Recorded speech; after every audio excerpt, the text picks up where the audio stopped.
Hello, this is Keith, welcoming you to the 2083rd edition of the Enfield Talking newspaper, Dateline the 2nd of February 2017. The readers this week are Janet, Sally, Colin and Keith, with Robin on the controls. The editor was Janet. I'm sorry I don't have details of the production and distribution team at the moment. Our title music is Country Rock Polka, composed by Pat Prilly, Ferdinand Bouillon and Harry Breur, and is performed by Jean-Jacques Perry. It's used with his kind permission. The local news stories that we will be reading come from our local newspapers, the Enfield Gazette and Advertiser and the Enfield Independent, under their copyright. The events information has been collated by us from other sources. The local news headlines this week include Roadblock and Traders Say Cycle Enfield Will Ruin the Borough.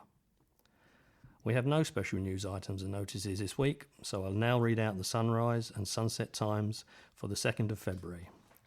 Sunrise 7:37, sunset 16:51. Do get in touch with us to share your own news and special announcements. We love to hear from you. Last week we brought you a lovely compliment from one of our listeners, but this week, in contrast, we have a complaint. One listener has contacted us to complain about the amount of news being featured from outside of our borough. We're sorry about this. We read the articles that are printed in our two local papers. We don't edit any of it. If an article about Waltham Forest or Barnet or Haringey is covered in the newspaper, we will read it out, because our job is to provide an audio version of our local papers. We understand that one of the local papers has had a vacancy for an Enfield-based reporter for some time, and this may explain the increase in out-of-borough news in that publication. Please remember that we now have separate tracks for each story, so if you don't want to listen to a particular story, you can tab onto the next track to skip it and hear the next one. Please let us know what you think about this issue. If you do have any comments about the new newspaper, please phone Diane de Jersey on 020 8805 6578. She is your listener's representative and she will be pleased to help you. I'll give you the number again. It's 020 8805 6578. Now Janet will read the first item of local news. Hi, hot off the press, just got a text from Phillip. And the production team is Ali, Alan and Phillip. Right, the first headline, Roadblock. Looming M25 junction work spells major delays. Multi-million-pound improvements are being proposed to ease the motorway misery at the gateway into and out of the borough from the N25. But the favoured scheme will add to tailbacks during the 16 months it will take to complete. Views are being sought from residents and drivers by Highways England as part of the public consultation on two schemes to upgrade Junction 25, at which point the A10, Great Cambridge Road, and the M25 intersect via a massive roundabout. More than 6,300 vehicles use the junction hourly at peak times, and it has become notorious as a traffic black spot. Research predicts that with new housing and industrial development along the Upper Lee Valley corridor, the volume of traffic using the junction will increase by about 20% by 2037. The two options proposed are installing extra lanes on the roundabout to widen the A10 southbound approach at a cost of $23.1 million, and the same proposal with an additional free flow left turn costing $26.9 million. A meeting will be held at St George's Parish Hall in Hertford Road, Freezywater, on Thursday, February 16, from 11 a.m. to 6 p.m. The preferred option will be announced in the autumn and work is scheduled to start in March 2020. Both options are expected to take 16 months to complete, with disruptions on the A10, M25 and roads around Junction 25. The scheme is located in an air quality management area, and air pollution levels could be affected as a result of an increase in traffic. It is being funded through the government's 15 billion road investment strategy to increase capacity and conditions in key areas, including the M25. The project manager at Highways Enfield said 50,000 residents and businesses had been written to. We welcome all views as part of our consultation for these improvements, especially the local knowledge that people living nearby will have. A team of experts will be on hand at the meeting to answer questions and provide a 3D visualisation of the options. The consultation closes on Tuesday, February 28. Traders say Cycle Enfield will ruin the borough. Shopkeepers say a new cycle route will kill off their trade and ruin the borough. The Enfield Council-led cycling scheme called Cycle Enfield is being introduced in various locations throughout the borough in a bid to make cycling safer. But while the council admits that the scheme is causing a degree of short-term disruption, traders near the cycle lane at the junction of Compton Road and Green Lanes in Winchmore Hill have spoken out about the disruption and the detrimental effect on their businesses. Malcolm McGrath, director of Keymakers Locksmiths in Green Lanes, said it is disrupting the lives of people and making things very difficult for customers to travel to Green Lanes. Businesses will be forced to close because of the scheme. I think the consultation was a complete sham. The council made up their minds. They knew what they were going to do and have taken no notice of residents or businesses or anyone else. They are ruining the borough. Adapting the junction to make it suitable for the cycle lane resulted in the loss of on-street parking, which retailers say was vital for customers visiting their stores. The closest car parks are now a 5-minute walk away, and they fear customers will stop visiting their stores in favour of competitors with more convenient parking. Mark Norton, who owns Auto Store in Green Lanes with his brother Gary, is also fearful for the future of trade following the introduction of the cycle route. The 49-year-old, who has lived in Enfield all his life, said, "First of all, we are a car parts shop, but do cycle bits as well, so we are not against cyclists in any shape or form, but I think the whole thing is wrong. Enfield Council just didn't listen to anyone. Everyone said it is absolute craziness. We are worried people will just avoid the area and drive somewhere else like Halfords where they can park. That's another win for big business." Mr. Norton insisted New River and Queen's Avenue were more suitable locations for the cycle scheme, and he criticised the council for not doing more tests to assess the impact of the scheme. He added, "You have to be a fortune teller to work this out, but I don't think the council should be playing with people's livelihoods in such a manner. They should have trialled it for a month. It affects so many people. Residents come in and say they are all moaning about this, saying, 'What have they done?' I've never seen traffic like it in 49 years. Hanisa Keramici, manager of Winchmore Hill Cafe in Green Lanes, said the ongoing building works were disruptive. The 39-year-old claimed builders digging the roads caused a power cut in the street for 2 days last week, forcing them to close the shop early. She said, "We have lost regulars as most of them can't park here. The workmen closed the road and put some small lights there, but they were too slow." She said the cycle route was too close to the bus route and could be dangerous. This is a further article on the Cycle Enfield project. Businesses are panicking. Traders are up in arms over works for a new cycle route which they claim are disrupting business. The latest stage of the huge Cycle Enfield project is causing congestion and hitting takings, they claim.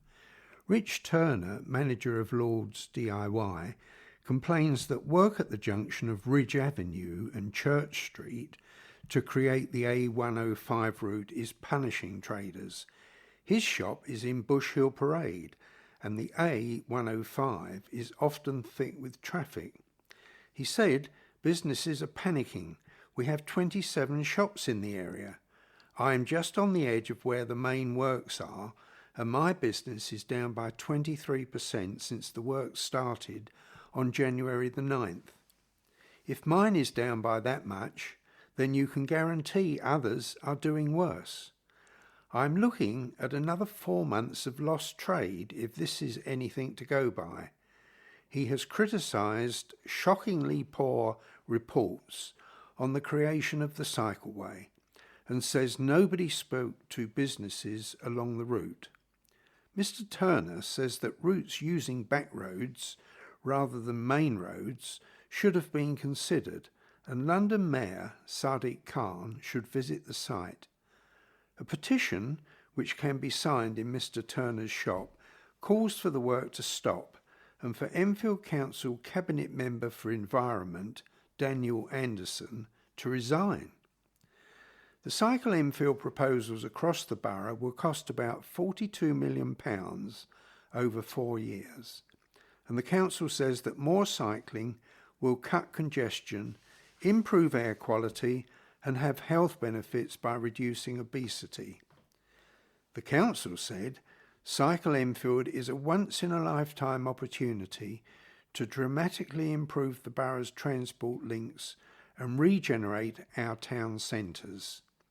Nonetheless, a scheme of this magnitude inevitably requires a degree of short-term disruption, particularly while complex junction remodelling is taking place, such as at Ridge Avenue. However, our contractors are working as quickly as possible to complete the works, improve the traffic flow in the area, and bring this exciting scheme ever closer to fruition. Gang hid smuggled cigarettes in tabletops. Criminals who concealed almost 3 million cigarettes in hollowed-out tabletops have been jailed for dodging thousands of pounds in taxes. The 6 gang members, 2 of whom are from Enfield, were sentenced after the highly sophisticated crime sought to avoid paying £657,000 in taxes. 4 of the men involved in the smuggling were jailed for a total of 10 years and 2 months, while 2 men received suspended sentences for their part. HM Revenue and Customs investigators arrested the ringleader, Dominic Merslod, 37, and 68-year-old William Girardo, after they were caught loading cigarettes into a van at rented industrial unit in Quarryside Business Park in Surrey in June 2014. Fryad Mahmood of Streamside Close, Edmonton, 45, was arrested in Enfield after being identified as the man who rented the van. He was sentenced to 12 months in jail, suspended for 2 years. He must also complete 120 hours of unpaid work and is subject to a 2-month curfew. Ismail Mohammed, 34, also of Streamside Close, Edmonton, was caught after police found 512,800 Viceroy and Brendel cigarettes, worth more than £123,000 in duty, in the back of a van he was driving. He was jailed for 14 months. Between January and April 2015, at least 1.74 million cigarettes were smuggled into the UK from Poland by lorry and offloaded at a rented storage unit at New Road Industrial Estate in Kent. Officers also seized more than 1 million Jinling and Blue Fest cigarettes, worth more than £240,000 in unpaid excise duty, and 81 pouches of fake Golden Virginia hand-rolling cigarettes. In April 2015, HMRC investigators discovered more than 1.2 million Jinling and other branded cigarettes at the unit. More than £292,000 in duty was evaded. David Margree, Assistant Director of the Fraud Investigation Service at the HMRC, said, "This was a brazen and well-planned criminal operation aiming to flood the UK with illegal cigarettes smuggled inside tabletops, which would have ripped off taxpayers and honest retailers. The gang members thought this scam would avoid detection, but we exposed their crimes and they are now paying the price. When sentencing the men, Judge Peter Clark QC said it was abundantly clear that this was a sophisticated international scheme, which by nature must have evaded millions of pounds in duty. A bit of all white is the headline here. Snowdrops were turning lots of heads at the weekend, but that didn't mean those potty about the plant wouldn't soon be seeing shed loads of the dainty flowers shifted at the annual snowdrop sale at Enfield's Botanical Gardens.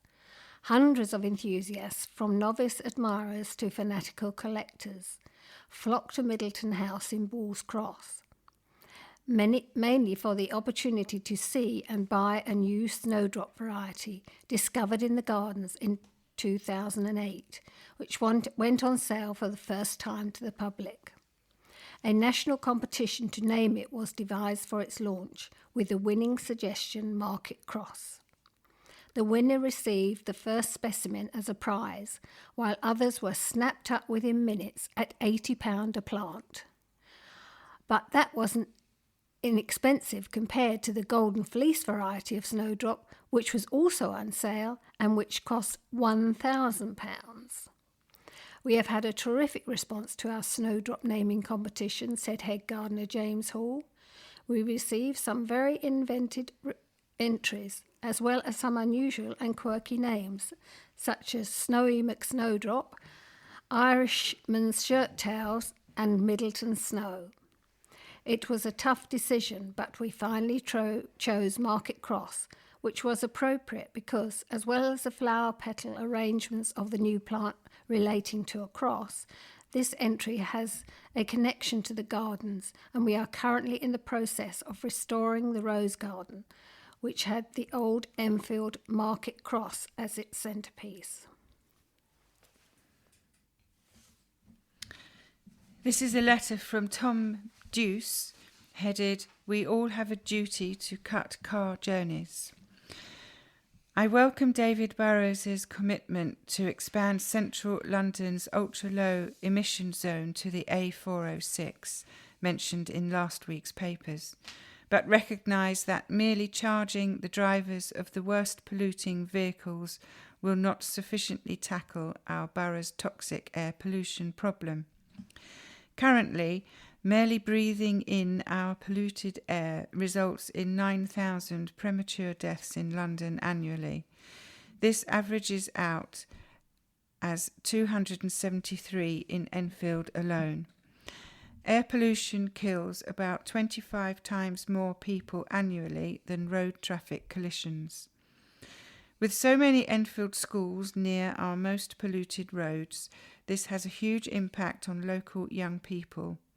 I would support the expansion of the ultra-low emission zone to the M25 in order to reduce local poisonous emissions. However, in addition to these important measures, I would urge your readers to recognise that we each have a role to play in tackling air pollution, and reducing our car journeys is a great way to help. Even the cleanest cars create harmful particulates through tyre wear and braking. I am a member of the Better Streets for Enfield group, which supports the Cycle Enfield scheme and its aims to get local people travelling more actively and creating less pollution by walking or cycling short journeys or using public transport for longer ones. Waltham Forest's Mini Holland has led to 10,000 fewer local car journeys daily, a huge success which should be applauded. If together we achieve similar figures in Enfield, we could be proud of working towards a borough with clean air for our young people to breathe. Our young people are the future. A Holocaust survivor to be awarded with a British Empire Medal is encouraging young people to continue his fight against prejudice. In 1939, Gerald Cranston of Crescent Road, Enfield, was a passenger on an ocean liner known as the Voyage of the Damned, which battled to bring more than 900 Jewish refugees to safety during the Second World War. Then a 6-year-old boy, Gerald boarded the ship with his father following the infamous Kristallnacht, the evening in November 1938 when Jewish homes, schools and hospitals were ransacked in Germany. His mother had died the previous year from health problems. The ship left Germany and sailed for 2 weeks to Cuba before being denied access to the country. But eventually the desperate passengers found refuge in the UK, France, Belgium and the Netherlands, and Gerald made a new life, going on to run his own business making women's belts. Although proud to be receiving the medal for his services to educating others about the Holocaust, Gerald admitted he was anxious about modern-day politics, citing the recent inauguration of United States President Donald Trump as a concern. He said, "It is not going to be an easy time. I can't say how proud I am to live in this country.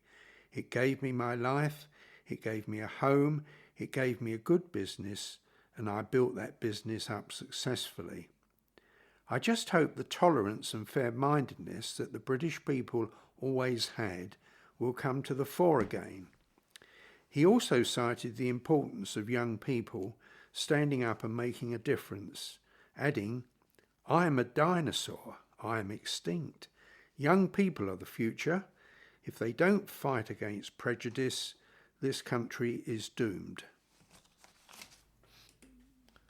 Here's another article about the Holocaust, as a survivor relives the Holocaust horror. 2 survivors of the Holocaust addressed a special memorial event in Enfield to remember the 6 million Jews killed during World War II. The event at the Dugdale Centre in London Road was held as part of commemorative activities held nationally marking Holocaust Memorial Day. Harrowing tales of Nazi persecution and the atrocities committed are well documented, but the personal testimonies and recollections of Bernd Koschland and Gerald Cranston brought the horrors vividly to life for those in the audience listening to them speak. Both had fled from Germany as children, and both lost scores of relatives in the Holocaust. Mr. Koschland, now 86, was just 8 when he was sent by his parents on the Kindertransport, the organised rescue effort which brought thousands of refugee Jewish children to Britain. Like many Jewish families following the rise to power of Hitler's Nazi Party, they were left in little doubt of the dangers they faced. Mr. Koschland's father, who had fought as a German soldier in World War I, had been imprisoned in Dachau concentration camp in northern Germany for 10 months before the outbreak of war, and was freed unexpectedly, having obtained a visa to go to France. But after the young Bernd departed for England, he was never to see his father or his mother again, as his parents lost their lives as prisoners in Riga concentration camp in Latvia. Mr. Koschland still remembers the raw and mixed emotions he felt on leaving his loved ones behind. "They promised me they would join me as soon as they could," he said. "They managed sometime later to get my sister out to England, but then all contact with them ceased." Mr. Koschland, a great-grandfather who lives in Barnet, went on to become a rabbi and then trained as teacher and taught in mainstream schools. During a trip to Israel, he was visiting the Holocaust Museum in Jerusalem when a film shown about the wave of anti-Jewish violence in 1938 caught his interest. In it, a photo of Jewish prisoners interned at Dachau was flashed up, and he immediately recognised his father. When I give talks about the Holocaust, it's important to remember that this was genocide, not just of the Jews, but of Romanis and Gypsies, and that it was also about a much larger loss of life, with 60 million dying worldwide, either killed on active service and during bombing raids of civilians. Yes, we must learn from our history, but for those of us like myself who survived, we must all try and make this world a better place to live in. Council school chief pays tribute to OBE head teacher. An education chief made a special visit to an Edmonton school to pay tribute to its inspirational head teacher, who was awarded an OBE in the New Year's honours. Marva Rowlings, the head of Raynham Primary School in Raynham Avenue for 17 years, was congratulated by Enfield Council's Cabinet Member for Education, Children's Services and Protection. The 65-year-old head, who has played an active role in attracting more black and ethnic minorities to the teaching profession, received the gong for services to education. The mother of three was also honoured with a Golden Jubilee Award from the Barbados government last November. Marva moved to England from Barbados during the 1960s, aged 12. She did not train to be a teacher till she was in her early 30s. It was very difficult to get a job at that time, especially if you grew up in a working-class family, she explained. As well as her head teacher role, she is a keen promoter of teacher training amongst BEM groups and gives regular talks at conferences. It's a big part of what I do, said Marva. It's important for children to feel represented by their teachers, and at the moment only 2.7% of head teachers are from BEM backgrounds. After qualifying as a teacher, she went on to teach at other primary schools in Newham, Shaftesbury, Sandringham and Cleves before becoming head of Goodwin Junior School, also in Newham. She is also a founder of a number of community groups in Newham, including the Sickle Cell Society, East London Black Women's Organisation and the Caribbean Centre. She became head teacher of Ryan Primary in 2000 and has since taken on a number of roles as a parent representative and member of the Education Committee. Marva also works with a network for schools, students and teachers, where she provides headship training. She said, "I congratulated Marva on being awarded an OBE in recognition of the fantastic work she does for the pupils." Marva, who will receive her medal from a member of the royal family during a ceremony at Buckingham Palace later in the year, added, "Each day is a challenge. I have no empire to build, but I have a legacy to leave, and that's very important." Parties trade blows over estate agent payments. A row has erupted over estate agents being paid taxpayers' cash to find homes. Enfield Conservatives say first-time buyers are being gazumped as Labour-run Enfield Council buys up houses. But the council says it is cutting temporary accommodation costs and saving £1.5 million a year. The council has paid money to 18 estate agencies, resulting in 87 homes being bought, according to a reply to a Freedom of Information request by Enfield's Conservative group. Council-owned Housing Gateway buys and manages properties for people with housing needs and was set up to cut the council's bill for temporary housing. The Tory group said the council was forking out fees to estate agents to enable it to be told first about properties that are being sold so it can hoover them up. This means that people who have scrimped and saved to buy their first property are being excluded from even knowing that the property has come to market, said Edward Smith, the shadow cabinet member for housing. The unaccountability of this Labour council to the people of Enfield gets starker every day. That they think it is acceptable to offer fees to estate agents so first-time buyers don't find out about properties they might be able to afford is simply wrong.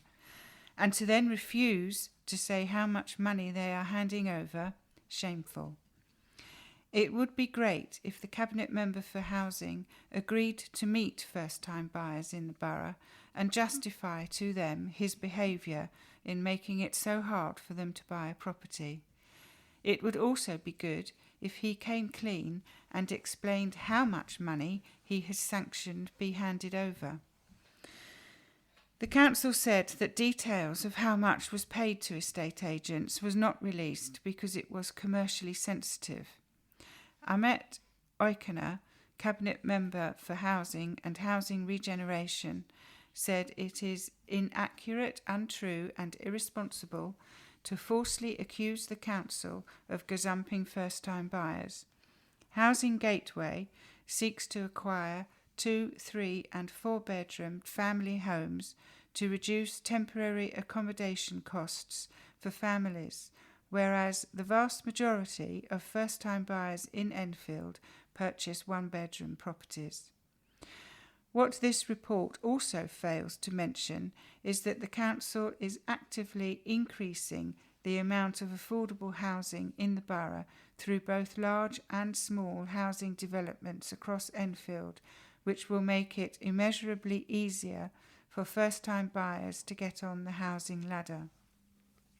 Housing Gateway currently saves the council £1.5 million a year. This is £1.5 million that can be spent on frontline services to benefit Enfield residents. Trader fined for fake phone cases. A company director caught selling nearly 1,500 fake mobile phone cases has been handed a suspended jail sentence. Abdul Butt was prosecuted by Enfield Council after market stalls selling the phone cases were found to have been supplied by his company. Officers visited the 55-year-old's company address in Noble Road, Edmonton, and discovered 1,493 phone covers were fake, Apple, Ed Hardy and BlackBerry products. Butt, of Nettleton Avenue, Wembley, who had previously been banned from trading, was sentenced to 3 months imprisonment, suspended for 12 months. He was also ordered to carry out 80 hours of unpaid community service and to pay costs of £2,000. All the counterfeit phone cases were destroyed. Enfield Council's Cabinet Member for Environment, Councillor Daniel Anderson, said, "We want the public to rest assured that our trading standards officers will continue to target and prosecute businesses which infringe the law. Consumers in this borough deserve to know exactly what they are purchasing. We want people to be assured that they are not paying premium prices for fake and often poor quality merchandise." Man jailed for life for murder of girlfriend after dog row. A violent thug who stabbed his girlfriend to death following a row over a dog and then lied to cover his tracks has been jailed for life. Gavin Wilson, 42, of Austell Crescent, Enfield Lock, was sentenced with a recommendation he serve a minimum of 20 years after being found guilty of stabbing Lindsay Smith, also 42, in the stomach on March the 11th last year. Wilson, who has a history of domestic violence, had been found guilty of her murder by a jury at Wood Green Crown Court. Neighbours told the jury that the couple had argued for about an hour outside their home about the dog before they went back inside where the attack took place. Wilson then staged the scene, left the house and spent several hours away, returning in different clothes and acting as if he was shocked to discover her body. He woke neighbours saying, "She's gone, my missus has gone, she's so cold." Police and paramedics were called to the home, where Ms. Smith was found dead on a sofa with a bruised and swollen face. A knife was found in the kitchen next to a blood smear. Wilson told police that he had returned home to find his girlfriend dead, but it transpired that he had lied to cover his tracks and was charged with murder 2 days later. Malcolm McHaffey, Deputy Chief Crown Prosecutor, said Wilson denied killing or even touching Lindsay Smith, suggesting she had been trying to provoke him into a fight that day before killing herself when he was not there.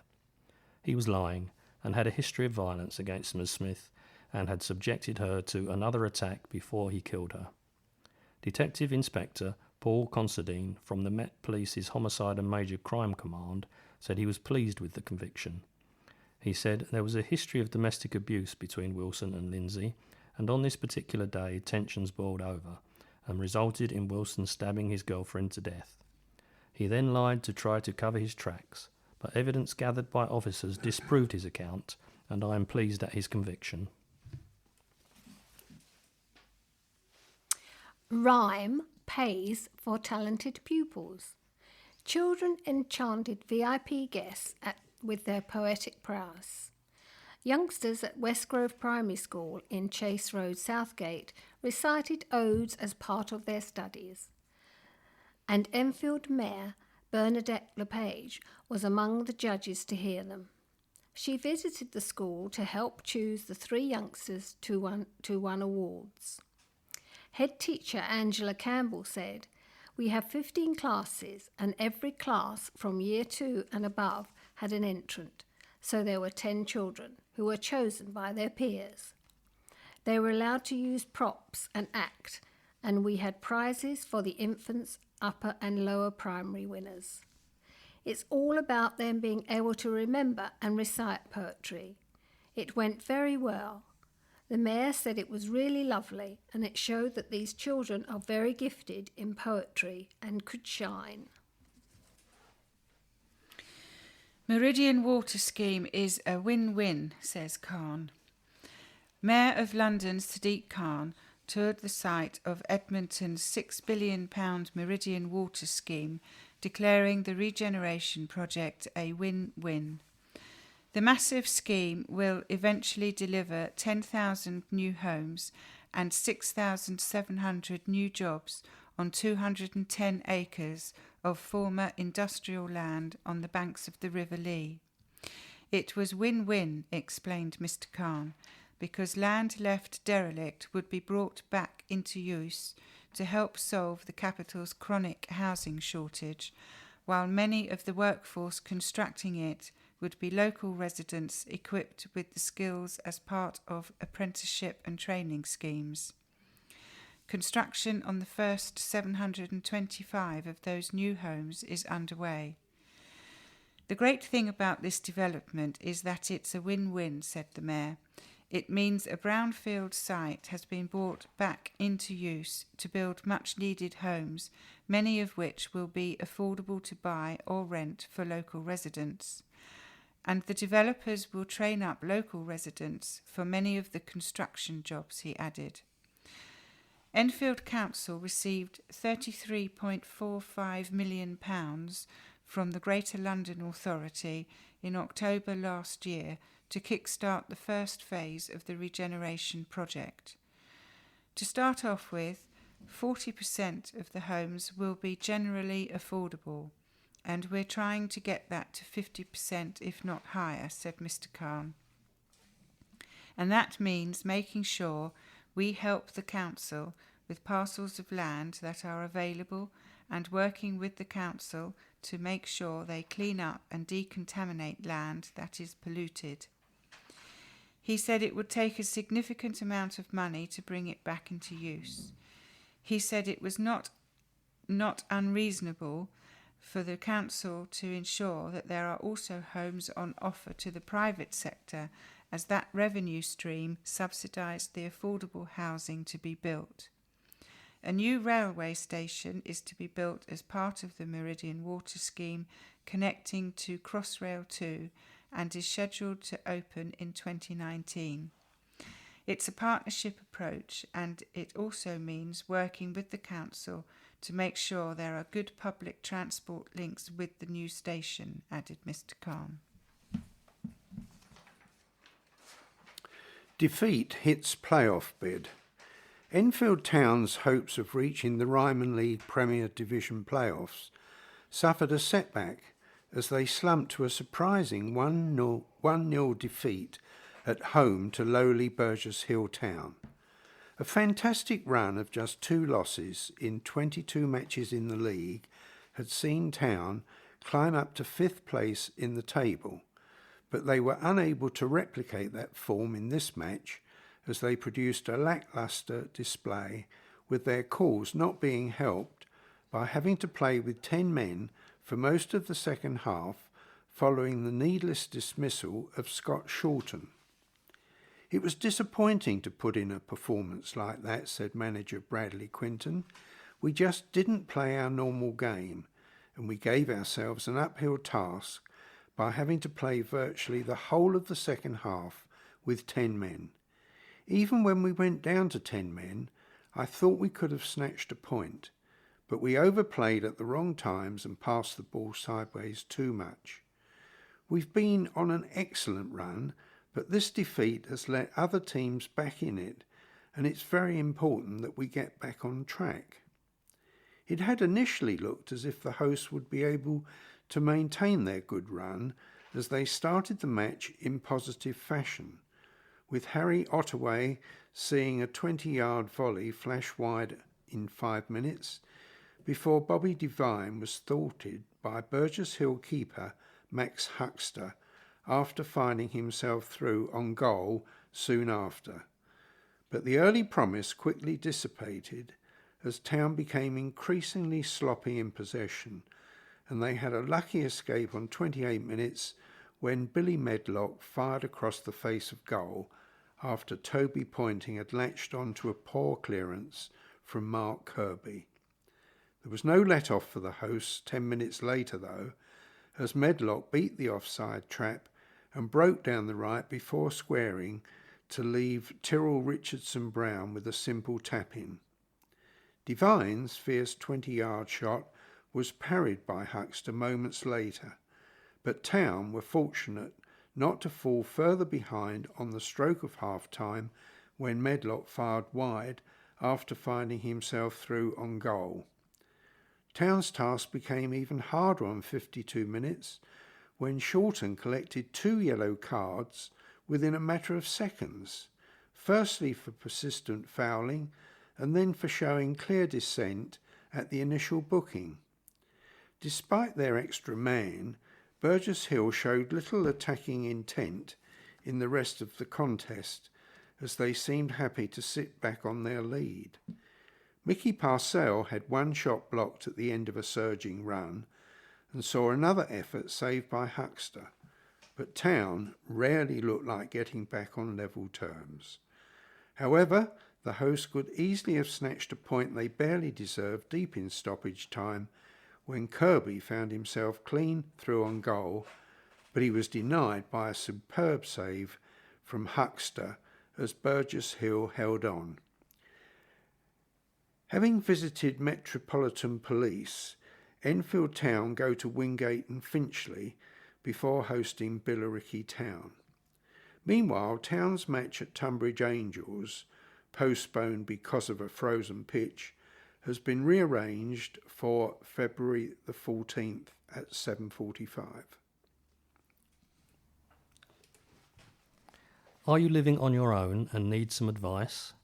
Just ask the free online service. A free online service has been launched by Enfield Council aimed at helping the elderly and people with disabilities to live more independently in their own homes. Ask Sarah, that's capital A, small s, small k, capital S, capital A, capital R, capital A, offers a range of advice and information on daily tasks including cooking, bathing, cleaning and taking medication. People want to live independently in their own homes and the council wants to make it easy for them to do so, said Aliv Kazimoglu, the Cabinet Member for Health and Social Care. Ask Sarah is a brilliant way of helping them do precisely that by identifying their needs and then suggesting ways of meeting those needs. The online service covers more than 70 topics grouped under broad categories such as health, home and children. There are also links to a database of more than 14,000 products from a range of manufacturers and suppliers to assist with home care.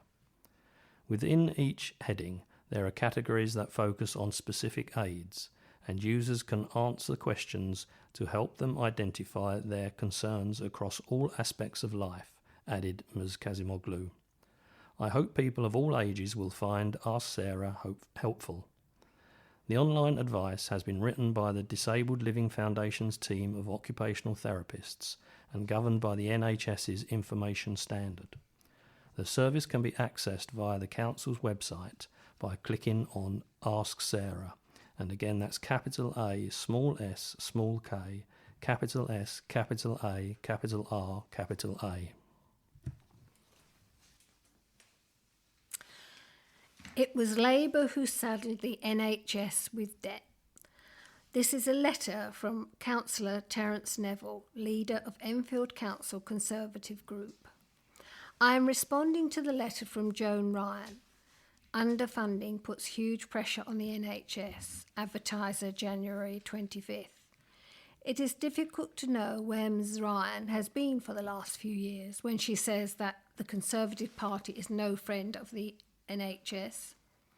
My starting point is that the NHS has consistently over the last 6 years of Conservative-led government been awarded funding at above the rate of inflation in each and every one of those years, with extra grants added to it. For example, 400 million awarded during the late autumn to cope with the current winter demands. What Miss Ryan chooses to forget is that her government, under Messrs Blair and Brown, saddled the NHS with a debt of $2 billion a year through their privatisation of the service via private financial incentive, under which most of the new hospitals were built. Wonderful to have the new hospitals, shameful to have left the trusts with such huge debts, which has led to financial crisis they face, while at the same time failing to invest in training of British doctors and nurses to staff them, leading to a requirement to employ increasing number of foreign medics at increased cost. Turning specifically to North Middlesex Hospital, the other fact that Ms Ryan forgets is that the Care Quality Commission is an independent body, and it is that body which, following unannounced visits last year, decided to issue a report threatening special measures, so bad were the problems that they found. Only 3 years earlier, CQC had cause to issue a report then about failings at that hospital. The third and most recent report, published in December 2016, is indeed an indictment of bad management at senior level, and I make no apologies for saying so. Anybody reading that report could not but come to the conclusion that the vast majority of a litany of failings are the result of bad management. As to the way forward, as I said in an article in this newspaper, I believe that part of the solution, although clearly not the complete panacea, is a need to bring adult social care for the elderly and provision of health care under one umbrella. Only then, with one organisation responsible for both, can there be a proper management care for the elderly. Enfield poets present 2 authentic voices with an array of accolades. The Enfield Poets Society is welcoming 2 guest speakers this month, one of whom had a short story adapted into a Hollywood film. The group, which first began 17 years ago, meets the first Saturday of every month, except January, July and August, at the Dugdale Centre. As official poets in residence at the Dugdale, they have hosted events in the theatre which have featured Poet Laureate Carol Ann Duffy, Andrew Motion and Ruth Padell. At the beginning of February, the guests of honour will be East End poet Derek Porter and David Constantine, whose story In Another Country was adapted for film in 2015, titled 45 Years. Derek grew up in Hoxton and began to write poetry from the age of 13. However, he has no memory of ever having heard the word poetry spoken during the 3 years he attended school and from the time he first began to write, which was well into his 30s. He wrote without knowing there was even a poetry scene. In his early 40s, he moved to Orpington in Kent and joined a writing for pleasure group tutored by the poet Ted Walter, the first poet he ever met. Ted suggested he send his poems to Envoy magazine, and from then on, Derek's poems started to appear alongside mainstream poets. In 2001, he joined the poetry school in Lambeth before becoming a regular member of Enfield Poets. Derek's poems began to appear in magazines such as Magma, Acumen, The Interpreter's House, The New Writer, and in 2 anthologies. He also enjoyed success in a number of poetry competitions. Not being educated in the traditions of poetry, nor familiar with the backstories of many of even the most popular English poets, his inspiration came through what he read by chance after stumbling across American poets and authors such as Elizabeth Bishop, John Steinbeck, Tennessee Williams, and Raymond Carver.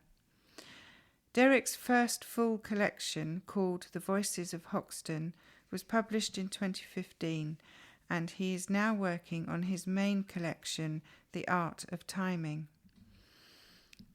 David took a slightly different route into the world of writing.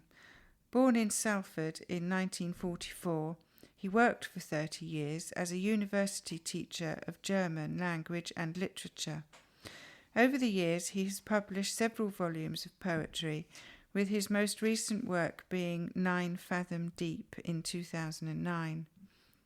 He is a translator of Hölderlin, Brecht, Goethe, Kleist, Micho, and Jacotet, and in 2003 his translation of Hans Magnus Enzensberger's Lighter Than Air won the Corneliu M. Popescu Prize for European Poetry Translation.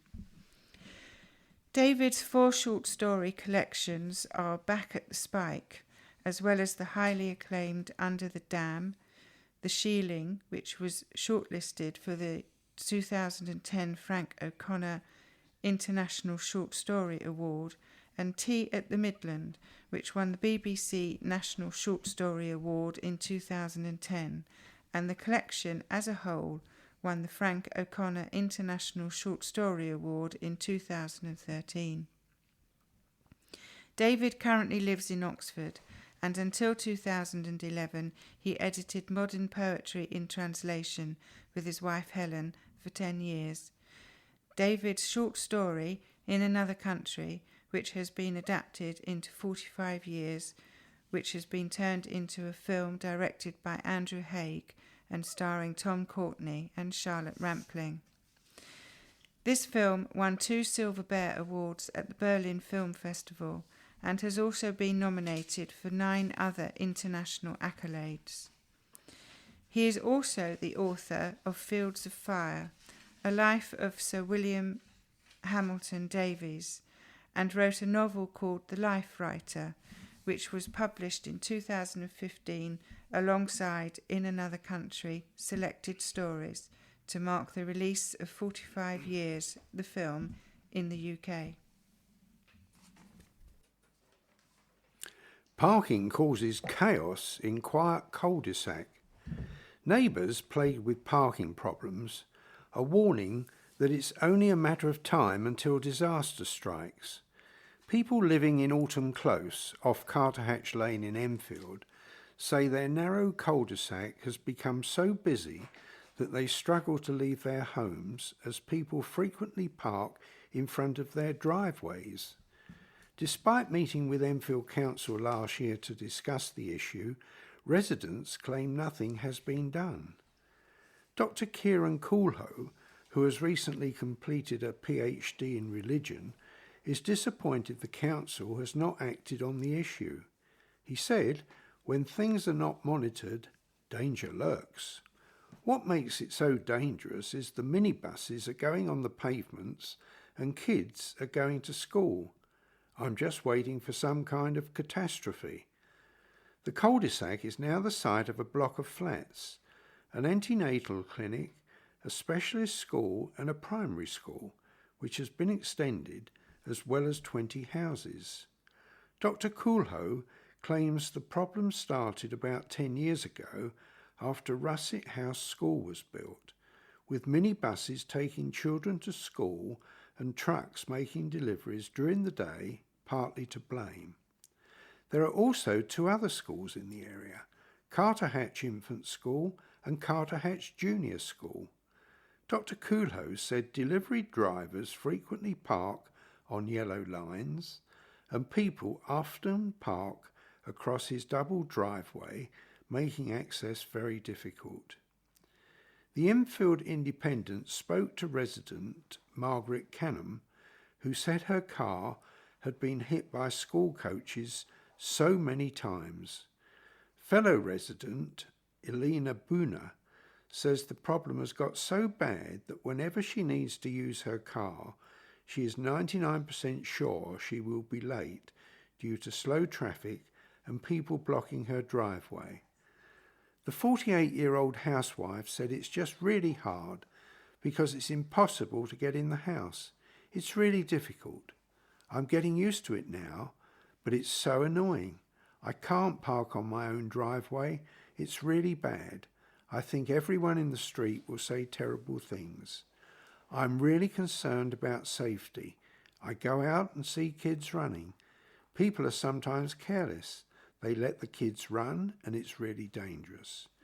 She regularly witnesses arguments in the street sparked by parking issues and said the congestion means she has been late to pick up her children from school. Residents suggest the council should change the school times to allow more time between school pickups, introduce a size limit for the trucks that enter the cul-de-sac, or stagger the times minibuses can be driven. Enfield Council said, "We have had repeated discussions with residents regarding Autumn Close in an effort to deal with the traffic issues in the road. Those efforts to address their concerns are ongoing. We have informed residents that we plan to trial an experimental traffic scheme in Autumn Road in March, which, if successful, will be implemented permanently." Are men good at multitasking, and can women read maps? Author Gavin Evans has explored the conventional roles that society has placed on genders over the years, and in his new book, Map Readers and Multitaskers, he explains why male and female brains are not too dissimilar, and, as he claims, our emotions and intellect are actually moulded by culture rather than biology. The writer was born in Middlesex Hospital, but grew up in South Africa during the period of apartheid. He worked as a journalist and was detained without trial after getting involved in the anti-apartheid campaign. Over the past year, the 56-year-old, who now lives in Hornsey, has been teaching journalism and media law at Birkbeck College at the University of London. Gavin wanted to write this book after being inspired by his children.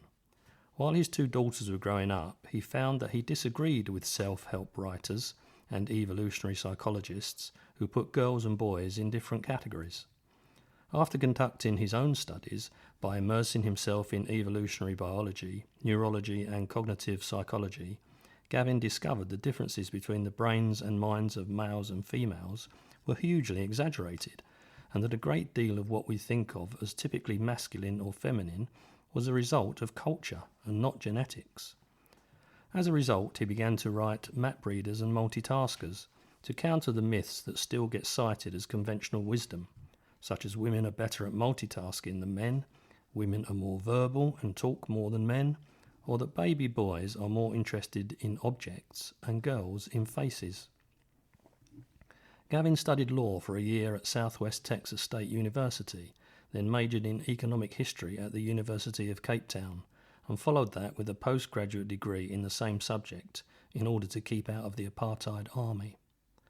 He shares snippets of what he discovered while delving into the minds of men and women. Question: brain imaging shows men and women using different neural pathways. Why?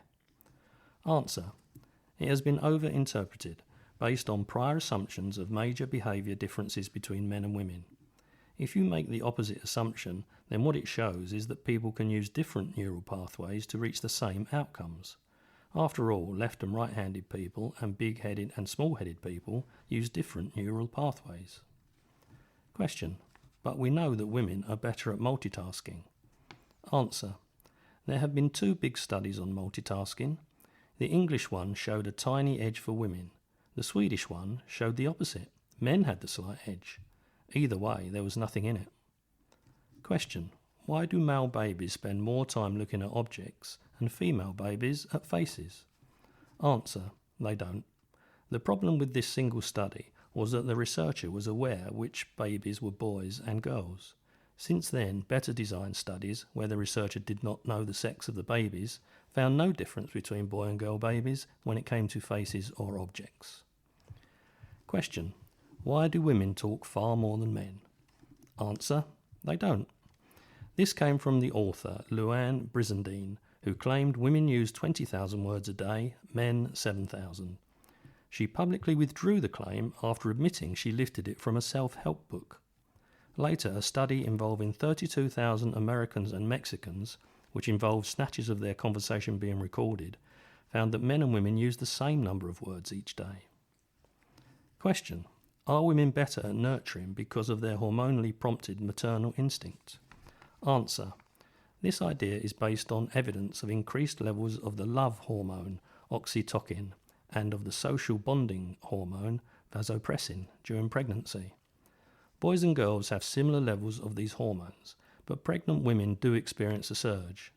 However, males also experience a surge after intimate contact with their children, along with a reduction in their testosterone levels. Question: so is the fact that women pay more attention to how they look entirely cultural? Answer: that's trickier. It could be that its origins go back 10,000 years, when women became part of the agricultural property system, with their value enhanced by being alluring. There might also be some unknown biological nudges, although there are no adornment genes. Question: are you saying the only other sex differences relate to breeding equipment and size? Answer: no. Women carry babies for 9 months and breastfeed them, giving them an edge when it comes to nurturing. There are other more peripheral differences. For example, men are more likely to be colourblind.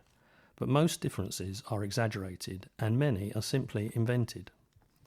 Map Readers and Multitaskers is available to buy on Amazon. Have patience. Motorists are being warned to expect delays for 16 weeks around Chase Farm Hospital in the Ridgeway, Enfield, as a result of major roadworks to lay gas and electricity pipes. The work to renew mains and cables is scheduled to begin on February the 7th and be complete by May the 31st. The work will start at the entrance to the hospital in the Ridgeway, continue along Lavender Hill and conclude in Drapers Road and Chase Side. Temporary traffic lights will operate at the roadworks until they are completed in 50-metre sections.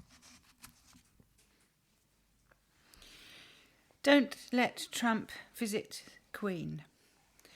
Hornsey and Wood Green residents have contributed one of the most signatures to a petition calling on the UK to cancel President Trump's state visit. In total, 6,324 people living in Catherine West's Labour constituency signed the petition, the third top. Meanwhile, Bristol West residents contributed the most at 6,643, and Hackney North and Stoke Newington was second with 6,331 signatures.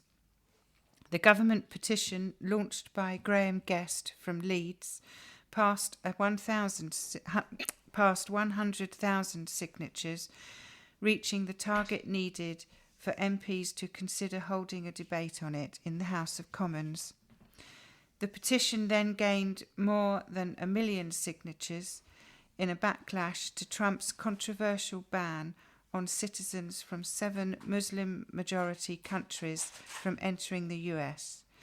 It says Trump would be allowed into the country, but that an official state visit would cause embarrassment to Her Majesty the Queen. Rugby Union. Enfield Ignatian's poor away form continued as they slumped to a crushing 53 defeat at Harpenden in London Division 2 North West. The visitors, who suffered their 7th defeat on the road, struggled to get on the front foot throughout and found themselves trailing 17-3 at the interval, with their only points coming from a Jake Bates penalty. And the second half was even worse for Ignatians, as the hosts scored 33 unanswered points, including 5 tries to secure an emphatic triumph. We struggled for consistency and didn't apply the standards we've shown at home to this game, said coach Ali Cook. We missed far too many tackles, and Harpenden were dominant in all facets of the game. We've reached the end of our programme for this week. Thank you for listening. So from the team of Janet, Sally, Colin and Keith and Robin on the controls, it's goodbye. Please remember to turn over the address label in your postal packet, put the memory stick into the packet and return it to us as soon as possible, in readiness for the next edition. Don't forget you can call Diane de Jersey regarding any help you may require in connection with Enfield Talking Newspaper, and her phone number is 020 8805 6578. Coming up next, the latest news and information for the Greater London area from InfoSound. The Enfield Talking Newspaper will be with you again in 1 week's time.